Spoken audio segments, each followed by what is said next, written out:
Katalah dia letak Datuk Seri Ahmad Hassan menjadi calon Perdana Menteri, calon timbalan Perdana Menteri. Sudah pastilah pemilihan akan datang, Datuk Seri Ahmad Hassan akan bertanding jawatan Presiden. Apa jaminan kalau dia menjadi Presiden UMNO, dia tidak akan membawa BN ini untuk bersama dengan Perikatan Nasional? Tidak ada jaminan. Kalau katalah hari ini kita tahu bahawa mereka nak bunuh dua-dua ni, dia nak bunuh Datuk Zahid, dia nak bunuh Datuk Seri Ahmad Hassan. Katalah dia letak orang lain, pihak ketiga, tidak ada jaminan pihak ini kalau dapat jawatan timbalan Perdana Menteri, dia menang pemilihan UMNO sebagai Presiden UMNO, dia tak tarik benda ni keluar. So jangan nampak benda yang membolehkan kita ni dilihat baik saja. Kalau contohnya lah dulu Mahathir nak dilihat baik, kenyataan Mahathir dia kata Lim Guok Eng tidak boleh duduk di dalam kabinet selagi dia belum bersihkan kes dia di mahkamah. Betul tak? Kalau dia meneruskan perkara tersebut, DAP pun takkan sokong Mahathir, Mahathir pun takkan jadi Perdana Menteri. Betul tak? Itu yang menyebabkan Mahathir sendiri menukar, dan akhirnya dia lantik juga Lim Guok Eng ketika Lim Guok Eng masih lagi ada kes mahkamah dan kemudian digugurkan. Kita tak expect kes Datuk Zahid digugurkan. Kita expect dia dibicarakan dengan adil. Dan kena faham dalam kes Datuk Zahid ni terang-terang ianya ialah selective prosecution. Ianya adalah satu pertuduhan yang berniat jahat yang dibuat oleh Tun Dr. Mahathir.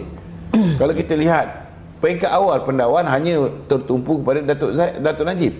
Itu pun selepas orang desak bila nak dakwa Datuk Najib, barulah Datuk Najib didakwa.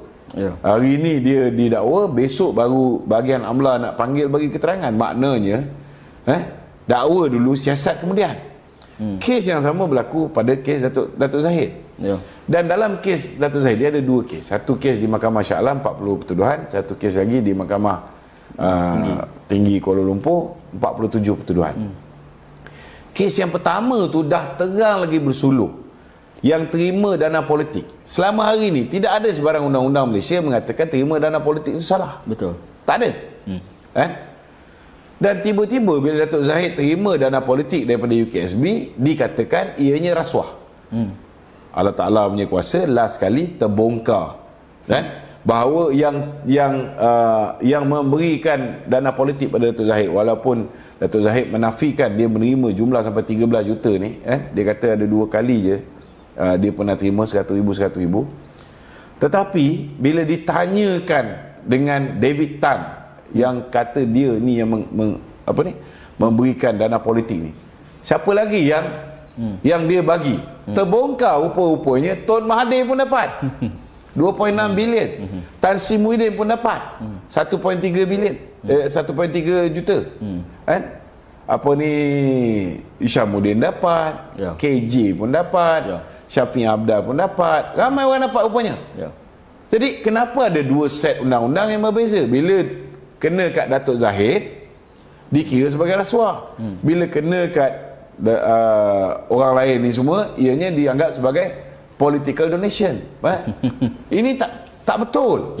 Itu sebabnya Datuk Seri Anwar Ibrahim sendiri telah membuat keputusan. Dia kata selagi seseorang itu tidak didapati bersalah, selagi itulah dia berhak untuk memegang jawatan di dalam kabinet dia. So kita kena hormatilah keputusan Datuk Seri Anwar Ibrahim.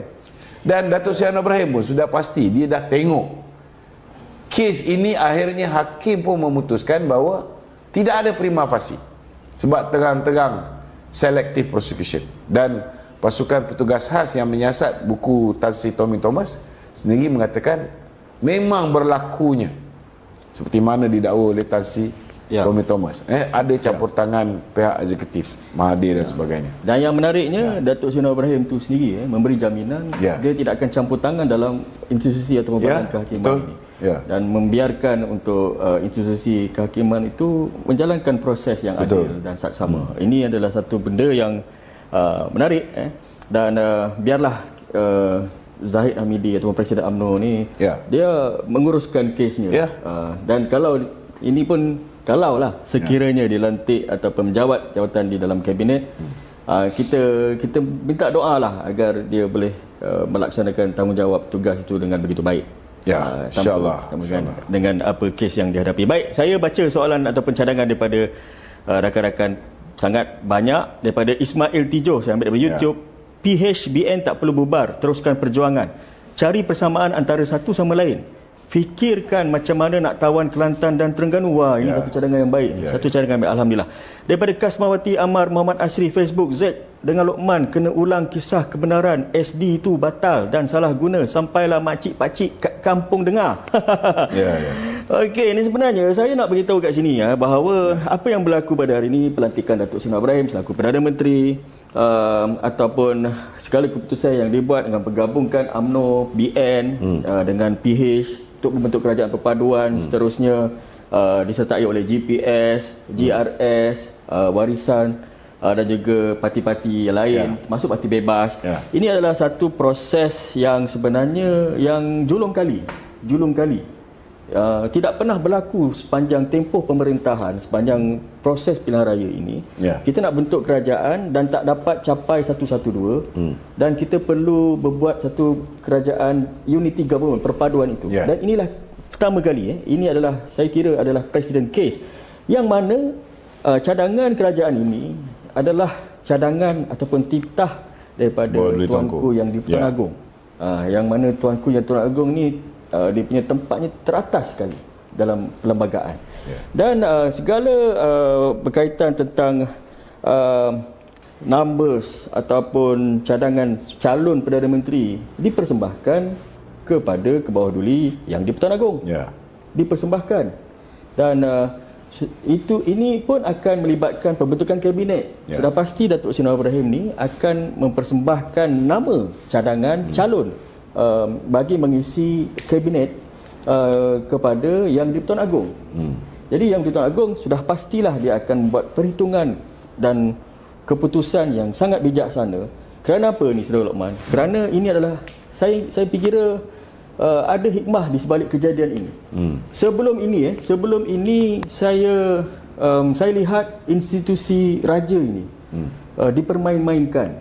Ada bukannya pihak daripada Pakatan Harapan ini yang kita tidak kenali. Pakatan Harapan, pimpinan tidak pernah mengeluarkan sebarang kenyataan berkaitan tentang apa tindakan istana, walaupun tidak memihak, tidak mengapa. Walaupun yang Tuan Agong satu ketika dulu melantik Tan Sri Mahyadin menjadi Perdana Menteri, tak apa, kita move on, kita buat kerja. Tetapi ada juga suara-suara yang mungkin berhaluan kiri, yang terdapat di mana-mana, kita pun tidak pasti, yang memperlekehkan, yang mempersenda dan sebagainya. Dan hari ini seluruh dunia mata tertumpu kepada kebijaksanaan Kebawah Duli yang di Pertuan Agong bersama dengan institusi rajanya. Kita lihat sewaktu nama Datuk Seri Anwar Ibrahim itu diumumkan dalam satu kenyataan, kemudian dipanggil pula Majlis Raja-Raja untuk membincangkan ataupun buat keputusan ataupun ada pertimbangan yang lain dan sebagainya. Dan 9 raja-raja itu bersetuju untuk menyokong Datuk Seri Anwar Ibrahim, menamakan beliau sebagai Perdana Menteri. Itu adalah proses yang bagi saya sangat-sangat menarik. Dan hari ini bila berlakunya kes-kes seperti masalah-masalah seperti perkauman yang dikeluarkan kenyataannya daripada pimpinan parti lawan, dan juga kes-kes yang melibatkan kita rasa ketidaktenteraman daripada kenyataan yang dikeluarkan itu, institusi raja sekali lagi dia telah membuat satu keputusan yang sangat bijak, yang mana dia menggesa supaya pemimpin hentikan, stop. Dan kemudian dia beri penyelesaian. Apa penyelesaian dia? Kita kena menghayati rukun negara. Dan rukun negara itu dicipta adalah selepas peristiwa 13 Mei. Bukan 16 Mei, 16 Mei hari guru. 13 Mei 1969. Rukun negara itu dicipta untuk mengelakkan perkauman, untuk menyatupadukan semua. Dan sekali lagi, rukun negara ini disebut di dalam satu kenyataan Majlis Raja-Raja, titah Majlis Raja-Raja, untuk setiap majlis rasmi kerajaan perlu kita ikrarkan rukun negara ini. Apa pandangan Saudara Lokman? Yalah, bagi saya apa ni, cadangan baginda tuanku tu memang tepatlah. Kita kena kembali kepada kepercayaan kepada Tuhan, kesetiaan kepada raja dan negara, keluhuran perlembagaan, kedaulatan undang-undang, kesopanan dan kesusilaan. inilah teras 5 rukun negara kita ni, dan sepatutnya menjadi pegangan setiap insan dalam bumi tercinta Malaysia ni. Cuma kita agak sedih bila mana orang Melayu ni, Haji Adi ni Melayu, betul. Mahyadin pun Melayu, betul. Selama hari ni mereka ni dilihat sebagai orang yang kononnya nak memperjuangkan institusi diraja, betul. Tetapi hari ni saya tengok Kebawah Duli Tuanku dihina dengan sehina-hinanya. Malah Presiden PAS ni dia mengatakan bahawa Kebawah Duli Tuanku mengalihkan Tianggul, pengadil mengalihkan Tianggul. Sudah ada pemenang tiba-tiba mengalihkan Tianggul, sudah ada pemenang tiba-tiba tambah masa. Ini satu kenyataan-kenyataan yang bagi saya berbaur. Soalan berbaur. Itu game bola, dia pandai main bola tak? Jadi nak jadi pemain ini tegang berbau hasutan. Boleh didakwa di bawah Akta Hasutan 1948. Tapi bila polis baru panggil nak bagi keterangan, dia bukan main lagi bukan main lagi. Pemuda PAS nak buat demonstrasi dan sebagainya. Ini satu ugutan, satu lagi pertuduhan boleh kena tu. Jadi bagi saya lah kalau nak tutup mulut dia orang ni, suka tak suka kita kena hadapkan mereka ke muka pengadilan. Bagi dia rasa juga. Betul. Dulu bukan main lagi, mereka rampas telefon kita, mereka sumbat kita duduk dalam lock up dan sebagainya kan.